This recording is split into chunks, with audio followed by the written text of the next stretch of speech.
राजा को विचलित करने का ये समय। चलो कल आने दो, कल देखते हैं। दूसरा दिन हुआ, राजा सहज भाव से सैर करने के लिए, भ्रमण के लिए निकला। राजगिरी से बाहर चला गया, जैसे जाता था वो हर रोज जाता था, ऐसे जा रहा था। उन दोनों देवताओं ने अपने देव माया प्रकट करी। और क्या देव माया प्रकट करे, दोनों ने अपना रूप बदला। बड़े खतरनाक बात सामने रखने जा रहा हूं। अब ये कथा का टुकड़ा है इसलिए रखने जा रहा हूं बंधुओं, और अपनी श्रद्धाओं को जरा आप भी मजबूत बना लेना। उन दोनों देवों ने क्या किया, एक ने साधु का रूप बना लिया, एक ने साध्वी का रूप बना लिया, और दोनों सामने से आने लगे। देवता ने क्या किया, एक मछली पकड़ने का जाल कंधे पर डाल लिया और सामने से आने लगे। जब नजदीक आए, राजा की दृष्टि, उन्होंने ऊपर देखा, एक साधु आ रहा है, एक साध्वी आ रही है। ये तो श्रमणाचार नहीं है, इस तरह से एक साधु एक साध्वी और ये आने लग रहे हैं। कि कहां से आगे भटक करके क्या बात हुई, कोई कारण होगा, पूछे तो क्या बात हुई भाई, कैसे क्या बात हुई। जैसे ही वो साधु साध्वी समीप आए, राजा रुक गया। और बंधुओं, कथा जो बता रहे वही कह रहा हूं। राजा ने व्यवहार के नाते उनको हाथ जोड़ा, उन्होंने आशीर्वाद दिया। राजा बोला, महाराज कुछ बात समझ में नहीं आई। क्या समझ में नहीं आई? आई नहीं, बात समझ में नहीं आई। क्या बात, क्या समझ में नहीं आई?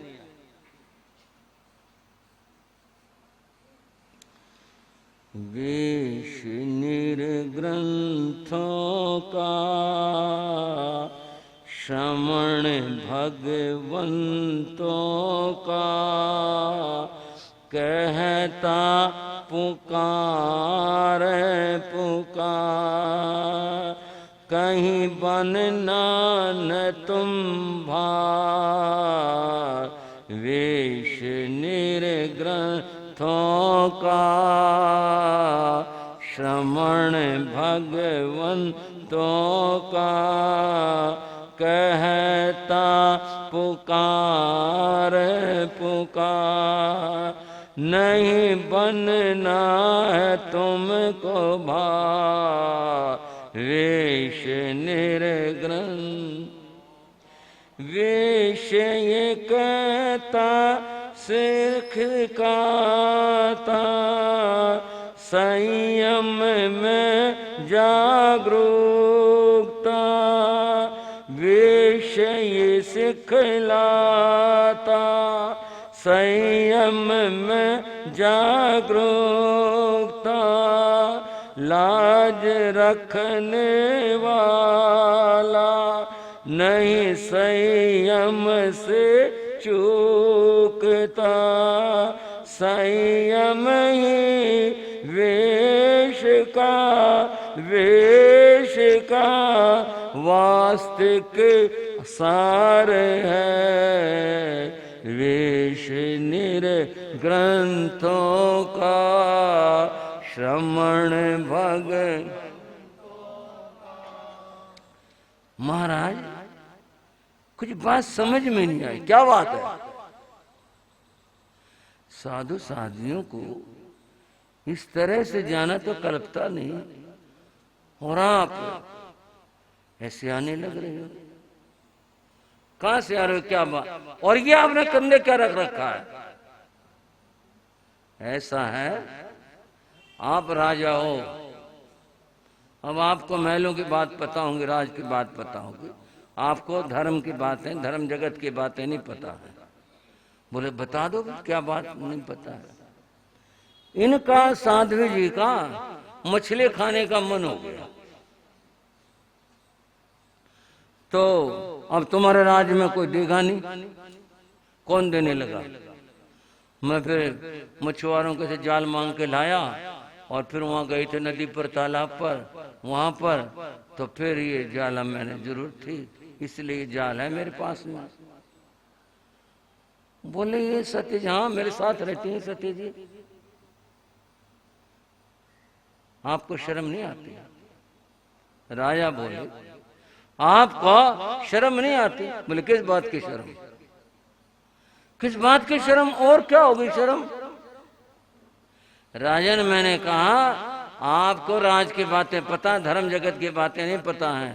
बात ऐसी है, देखो भगवान महावीर ने इतने सारे साधु हजारों हजारों बना लिए और इतने सारी साधवियां हो गई। अब गुजारा बड़ा मुश्किल है, कहाँ से लाएं, किसके मांगे, क्या करें? सब अपने अपनी तरह से अपना जीवन बिता रहे हैं और हमारा नहीं, सबका ही जीवन ऐसा है। देखो आदमी जब स्वयं पतित होता है वो दूसरों का नाम लेता है, सब ऐसे हैं, ऐसा नहीं है। भगवान के जितने भी संत साध्वियां हैं सब उत्तम हैं और सारे मोती माला के मोती हैं, सब उज्जवलतम हैं। तुमने अपना पतन कर लिया, तुम उनका नाम ले रहे हो। तुमने अपना पतन कर लिया, तुम ऐसे बन गए और दूसरों का नाम लेते हो। शर्म करनी चाहिए। और अगर तुम्हारे से ये साधु जीवन का पालन नहीं होता है तो इस भगवंतों के दिए हुए इस वेश को लज्जित क्यों कर रहे हो? श्रमण भगवंतों का, भगवान का दिया हुआ ये महानतम, पवित्रतम, उज्जवलतम ऐसा वेश और तुम धारण करके ऐसे काम कर रहे हो। आपको बता तो दिया, अब आप विश्वास नहीं कर रहे। सारे ऐसे हैं, किसी की बात ढकी रहती है, किसी की बात सामने आ जाती है। इसलिए हम मिल गया आपको, आपने सवाल पर सवाल कर दिए हमारे आगे। सब ऐसे हैं। बोल नहीं, सबका नाम मत लो। और सुनो, देखो अगर तुम्हारे से साधु जीवन का पालन नहीं होता मैं तुम्हारा प्रबंध कर देता हूँ, अलग प्रबंध कर देता हूँ। तुम वेश को बदनाम मत करो, इसको छोड़ो, गृहस्थ जीवन वहां करके अपना ठीक है जीवन तुमने जैसे बिताना अपना बिता लेना, पर ऐसा मत करो। वो जिद के ऊपर आ गए, नहीं जो हम कह रहे हो ठीक है। राजा बोला नहीं तुम गलत कह रहे हो। बंधुओं ये परस्पर विवाद देर तक चला। वो तो देवता थे, वो बारीकी से ये देखते रहे कहीं राजा के मन के अंदर कोई शंका आई। जब ये कहा सारे साधु ऐसे हैं, कोई मन में विचार आया, कुछ भाव आए, उन्होंने ये देखा कहीं भी राजा के मन में किंचित भी साधुओं के प्रति अनास्था नहीं आई। एक ही बात कही, तुम ऐसे हो, सब नहीं है, सब तो माला के मोती हैं, अत्यंत उज्जवल, संयम वाले, निर्मल चरित्र वाले, सब ऐसे हैं, वंदनीय और पूजनीय हैं, तुम ऐसे हो। उस देर तक वार्ता का परिणाम ये हुआ कि दोनों देवता हार गए। बोले भी इनका मन तो बहुत ही पक्का और दृढ़ है, ये जरा भी इधर से उधर नहीं हो सके। फिर इंद्र महाराज ने जो कहा था कोई देवता, कोई राक्षस, कोई इनको विचलित नहीं कर सकता, बात तो ठीक निकली। ये बहुत पक्के हैं, जरा भी इनके मन में फर्क नहीं आया। दोनों ने एक दूसरे को देखा, फिर फिजूल है और टाइम लगाना, ये तो बहुत पक्के हैं। दोनों ने देव माया समेटी, वो विष गायब हो गया और दोनों देवता थे बड़े सुंदर भव्य रूप में, देव रूप में सामने प्रकट हो गए। मुकुट लगाए हुए, मालाएं पहनी हुई, जैसा देवों का अद्भुत रूप होता है वैसा। राजा ने कहा ये क्या तमाशा हो रहा, पहले ये क्या थे और अभी ये क्या हो गया? आज मेरे को आंखों में धोखा लग रहा है, क्या बात हो रही है? दोनों देवता हंसे, बोले नहीं आप कुछ मत सोचो, हम बता रहे हैं, पहले तो आप हमारा नमस्कार स्वीकार करो। फिर बोले हम तो देवलोक से आए, दो देवता हैं, आपकी परीक्षा लेने के लिए आए थे और ऐसे बात चली थी, हमने ये देखना था आपकी आस्थाएं कैसी हैं, हमने देखा आपकी आस्थाएं परम दृढ़ हैं, हम आपकी आस्थाओं को नमन करते हैं, आपको धन्य हो। आप महावीर के ऐसे उपासक हो, इतने दृढ़ धर्मी हो, प्रिय धर्मी हो, धन्य हो आपको। और एक बार प्रेम के साथ बोलो भगवान महावीर स्वामी के। ने भी कहा कि चलो।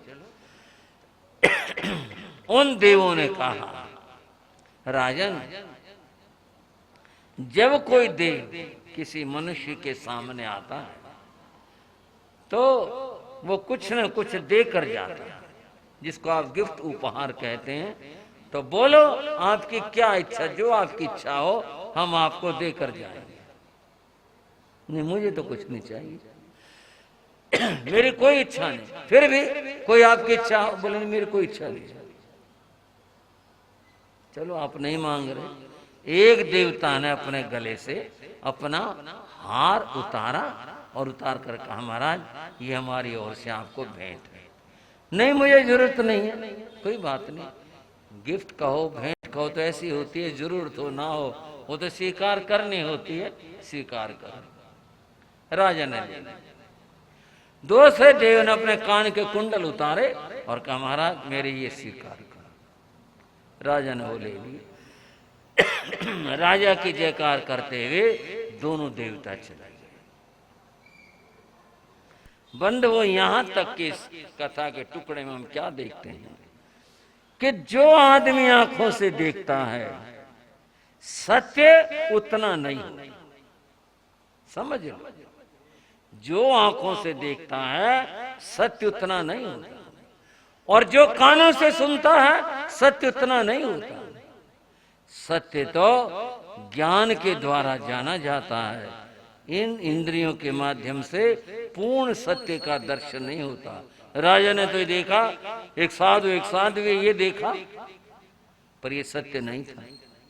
सत्य तब सामने आया जब वो प्रकट हुए। जो देखा जाता है, इसीलिए कभी धारणा मत बनाओ। धारणा तब बनाओ जब उस बात को अच्छी प्रकार से परीक्षा कर ली जाए, देख लिया जाए, तब आस्था बनाओ, वैसे मत आस्था बनाओ। आपको एक गांव की बात बता रहा हूं। हमारे वक्तों से पहले के बाद, बड़े गुरुओं के जमाने के बाद, गांव का नाम भी याद है पर क्यों लिया जाए, इतनी बात बता रहा हूं। संत उस गांव में विहार किए हुए आ रहे थे। संतों ने आपस में कहा भाई सूचना देने की जरूरत नहीं है। जैसे होता ना भाई संत आ रहे हैं, लोग आरम सारम करेंगे, कभी बार पानी छिड़क दिया, कुछ कर दिया और कर दिया, सफाई में कुछ आरम सारम करेंगे। दूसरी बात घरों से निकलेंगे, कुछ नहीं, चुपचाप चलते हैं। चलो संत आ रहे थे। इस बीच क्या हुआ, संतों के पास में पानी था, पानी लेकर चले थे।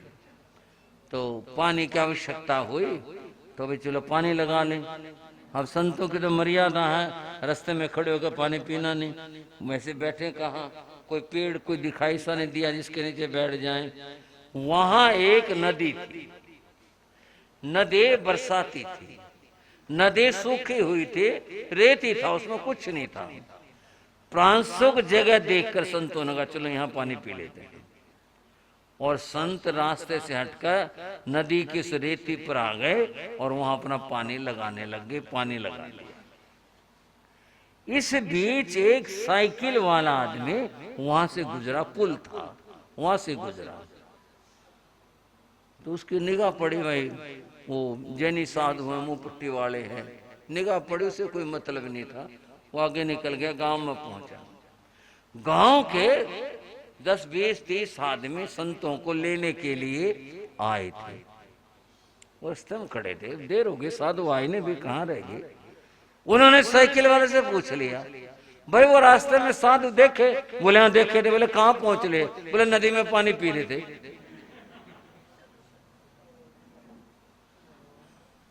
क्या बताया उसने? उसके मन में तो कोई दुर्भावना नहीं थी ना, उसे पता था। उसने तो जो देखा सहज में कह रहे नदी में पानी पी रहे थे। बोले नदी में पानी पी रहे थे? ये कहेंगे साधु है, नदी में पानी पी रहे थे। बड़ा ढोंग और बड़ा पखंड पता नदी में पानी पीने लग रहे थे। वो क्या समझे, वो ये समझे कि नदी आ गई, नदी में पानी होगा, और साधु है नदी में पानी पीने लग रहे थे, मतलब नदी का पानी पीने लग रहे थे। इतनी अनास्था हुए, सारे वापिस चले गए। बोले फिर नहीं जाते भैया, ऐसे साधु हैं तो। संत पहुंचे आगे, जहाँ ठहरने की जगह थी वहां पहुंच गए। एक आध भाई मिला, संतों ने वैसे पूछ लिया, क्या बात भाई, कोई दिखाई नहीं दिया श्रावक, क्या बात? बोले महाराज लोग तो बुरा सा मान रहे हैं। बोले क्या बुरा मान रहे, क्या बात है? बोले आप नदी में पानी पी रहे थे, लोग यूं करें कहेंगे साधु हैं, जब कच्चा पानी पीते नदी में पानी पी रहे थे कहेंगे साधु हैं। आए तो थे लोग तो सारे चले गए। वो नदी में पानी पी रहे थे? हाँ जी, वो साइकिल वाले से पूछा था कि नदी में पानी पी रहे थे, इसलिए लोग तो सारे चले गए। ओहो, बात क्या थी और बात क्या समझ ली गई? संतों ने व्यक्ति से कहा बुला के ला, कहना में कुछ काम है, बुला रहे हैं, साधु बुला रहे हैं। लोगों को बुला लिया, आगे जो भी लोग थे। बोले भाई साइकिल वाला कहाँ है, जिसने तुम्हारे कोई सूचना दी है नदी में हम पानी पी रहे थे, वो साइकिल वाला कहाँ है? बोले जो होगा गांव का ही था, इधर होगा उधर होगा। बोले एक काम तो करो, तुम जरा जा करके देख करके आओ नदी में पानी है कि नहीं है, ये तो देख के आओ जरा। बोले पानी होगा जब आप पी रहे थे। बोले जाकर आओ, इतना तो काम करो तुम। लोग गए, जाकर देखा रेती रेती वहां तो सूखी रेती थी। वहां पे वो महाराज जी वहां तो नदी में तो पानी नहीं है। बोले फिर? बोले वहां तुम प्रासुक जगह की वजह से चले गए, वैसे साधु कम जाते हैं ऐसी जगह, और जगह थी नहीं इसलिए वहां चले गए। हमने अपने पानी का इस्तेमाल किया, हम नदी में पानी था ही नहीं, और होता तो भी हम क्यों पीते, नदी का पानी हम क्यों लेते? ये तो बड़ा भ्रम हुआ। बस इन भ्रमों में दुनिया फिरने लग गई।